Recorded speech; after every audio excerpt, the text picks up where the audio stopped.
అందాల తెర సమంతకి సంబంధించి రోజుకో వార్త రాజ్యమేలుతోంది. సోషల్ మీడియాలో సమంత పేరు మీద వార్త లేకుండా రోజుండదు. దాదాపు 3 సంవత్సరాల నుంచి ఒక్క సినిమా కూడా చేయలేదు. అయినా దేశంలో నెంబర్ 1 హీరోయిన్ గా చెలామణి అవుతుందంటే ఆమె క్రేజ్ ఎలా ఉందో అర్థం చేసుకోవచ్చు. వెబ్ సిరీస్ తో పేరు తెచ్చుకుంటుంది. ఫ్యామిలీ మ్యాన్ 2 వెబ్ సిరీస్ తో స్టార్ట్ అయి హనీ బనీ చేసింది. అలాగే రక్త బ్రహ్మాండ్ చేస్తుంది.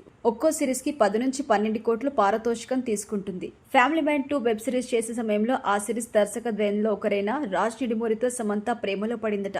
ఇటీవల వీరిద్దరు కలిసి తిరుమల శ్రీవారిని జంటగా దర్శించుకున్నారు. సమంత తీసిన తొలి సినిమా శుభానికి కో ప్రొడ్యూసర్ గా రాజ్ ఉన్నారు. ఈ విషయంతోనే నాగచైతన్యకి సమంతకు వివాదం జరిగిందంటూ ఫిల్మ్ నగర్ వర్గాలు చెబుతుంటాయి. ఇక ఏదేమైనప్పటికీ ఇప్పటికి రాజ్ నిడుమూరు సమంత కలిసి ముంబైలో పలు ఫంక్షన్స్ కి హాజరవుతూ ఉన్నారు. దీనిపై రాజ్ భార్య పరోక్షంగా కూడా కొన్ని కోట్స్ అయితే సోషల్ మీడియాలో షేర్ చేసింది. ఒకవేళ నిజంగానే వీరి మధ్య అంత సన్నిహిత సంబంధాలు లేకపోతే దుబాయ్ ఎందుకు వెళ్లారంటూ నెటిజన్లు ప్రశ్నిస్తున్నారు. ఇందుకు కారణం సమంత తాజాగా పోస్ట్ చేసిన ఫోటోస్. ఆ ఫోటోలో సమంత కూలింగ్ గ్లాసెస్ పెట్టుకుంది. ఆ గ్లాస్ లో ఒకదానిలో నుంచి రాజ్ నిడుమూరి కనిపిస్తున్నారు. వీరిద్దరు ప్రస్తుతం దుబాయ్ లో ఉన్నారు. చైతన్యతో విడిపోయిన తర్వాత అతను శోభితను వివాహం చేసుకున్నారు. అలాగే శామ్ కూడా వెంటనే రాజ్ నిడుమూరిని వివాహం చేసుకోవాలని సమంత ఫ్యాన్స్ కామెంట్లు పెడుతున్నారు. అలా చేస్తే టిట్ ఫర్ టాట్ అవుతుందని కూడా అంటున్నారు. మరి ఇందులో వాస్తవం ఎంత ఉంది అనేది మాత్రం బయటకు రాబోతుంది త్వరలో.